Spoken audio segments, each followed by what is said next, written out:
Good to go? Is it your call and we're good? We good?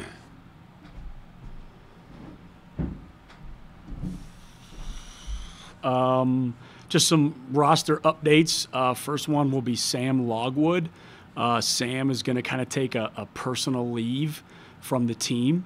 Kind of has some things going on right now that I think we've both mutually decided that Sam just needs a little space right now to kind of reflect on some things and think about his future.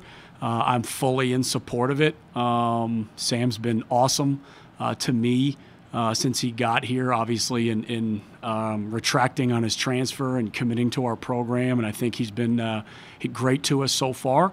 But I also think it's been a really long road for him in his time here. And for me and him, it was just kind of a mutual decision of, you know what, I just think he needs a little bit of personal time to collect himself and kind of just reflect a little bit on where this goes from here. Connor McDougal is continuing to progress, is in practices, is not fully cleared to go forward with live play as of yet, but he's getting very close. What that means, I don't know. I've said several times, big men and foot injuries, you have to be really careful, and they can mean a lot of different things. That could mean Connor's ready to go pretty soon. It could be some more time. Obviously, he's being cautious, and so are we for Connor and his foot. As far as New Mexico State, all preparations have been on. We have been spending a lot of time on ourselves lately, not a ton on our opponents. That's just been kind of a mantra of ours, just trying to continue to grow and get better ourselves. That's going to continue to be the case for this game. There are some specific things that really hurt us in game one. One obviously being offensive rebounding on their end and keeping them off the glass. And the second would obviously be Lofton, who isn't coming off a very good game, but is an incredibly gifted offensive player and really hurt us in the first game. So that's just a little bit about where things are at roster-wise, where our team is at. And I'll take any questions. Is this a situation where Sam is leaving the program? I think everything's open at this point. It's to be determined. I'd like, and I probably should have said something, I would like everyone to kind of respect Sam's privacy right now. We just met with the team and talked about it. I think over the last week or two, Sam's just frustrations with maybe different things in life and in basketball, and had just kind of reached a point where our conversations had started to progress about what's really best for Sam. And I think right now that could mean a lot of things. And I think just for his own mindset, he needed some time away to really think about where his future was going to go. Has he spoke with the team? Yeah, he just did. What did he express to them? Did he, without getting too into the details that might want to stay in the locker room, did he express to them that he may come back, or he just doesn't know? I think he basically told them that he has a lot on his mind right now, and he needed a little bit of time away. It was very brief. Sam's not exactly a hugely talkative young man, and basically said he just needs a little bit of time. He's got a lot of stuff going on in his head, and he just needs some time to clear his thoughts and think about his future. And you will not play tomorrow? Highly, highly unlikely.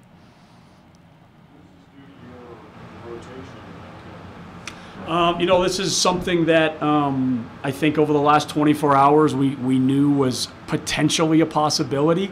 We'll adjust accordingly. We had practice yesterday. We'll have practice today, and we're just going to kind of continue to develop the team. What was the reaction of the team? Not much. It was quiet. I mean, it's just it was in a film room, which is relatively dark. Again, Sam isn't an overly talkative guy, so he spoke for a few minutes, and I kind of spoke for a few minutes afterwards. Is this a situation where you know who is going to step into his starting role? Tentatively, but nothing's for sure. We have a practice here in a little bit, and we have shoot around tomorrow, and I've learned with these guys in particular to never think anything's set in stone until we get to tomorrow's game. Sam's a guy who was, you said in Vegas, I remember pointing out that he was your first recruit. Yep. His role, be it continued or not, if he does decide to leave the program, his role this offseason and starting up this program was what? Terrific. I mean, I think he was pivotal to all of that. and I'm thankful for everything that he's given me and everything that he's given us. I have a good relationship with Sam. I've asked him several times if it had anything to do with me, and he assures me it's not. I just wish the best for Sam. So if that means at some point he's going to return to our team, and I told our team that now, I'd welcome him with open arms. And if at some point he feels like it's time to move on, that's part of it. I think his well-being is the top priority right now, and that's the well-being of his mind and his soul, and hopefully he comes to that sooner. Just frustrated with the losses? I don't think so. I think Sam's been through a lot in his career here, and I think he's just working through some of those things from the past and maybe some things now in the near term. And again, I don't want to speak too much on behalf of Sam. I'd like him at some point when he's comfortable enough with exactly what he's doing and what's gone on to share his story. It's really not mine to share. From my perspective, he's done everything that I could have asked him to do, and has given this everything he's got. He's been awesome to have, and I'm fully supportive of whatever he does going forward. You said you saw something potentially that this could happen. I mean, how long has this been? Has it been in talks? Has it been a couple of games? Yeah, I think his frustrations we've talked a little bit about, and again, his frustrations are really between me and him, and what those actually may be. Prior to the Colorado game, we had a real conversation about how it was maybe affecting his happiness, his play, and potentially the team as well. And I think he realized at that point that maybe it was becoming a bit of a problem, not only for the team but also for him. And I think after the Colorado game, when we talked, it was like, you know what, this is something that's real. So let's continue to talk. And I think he felt he just needed some time and space to think about things. Questions about New Mexico State tomorrow? Coach,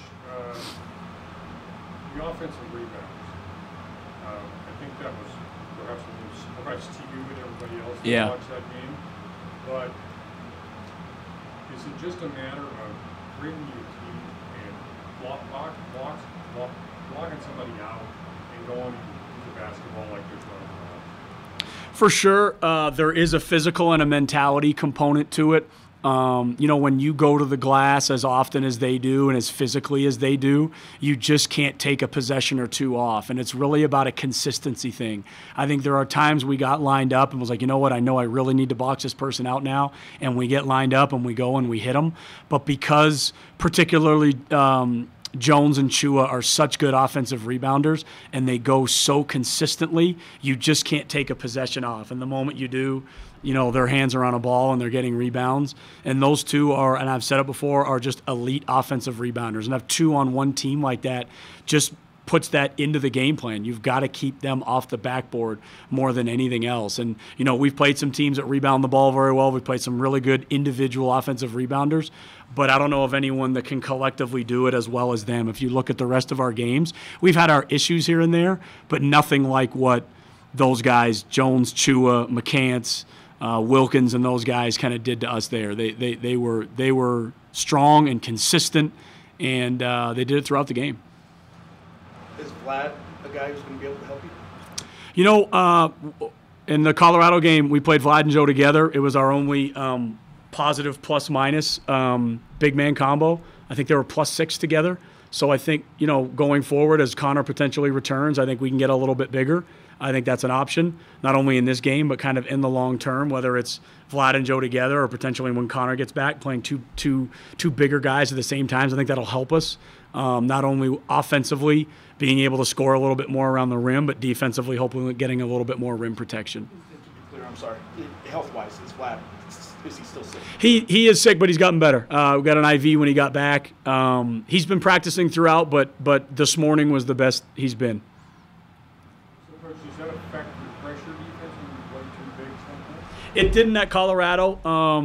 Joe is actually really good on the ball. He's long. He's got great activity and energy levels. It was something he was doing a lot more of early in the year.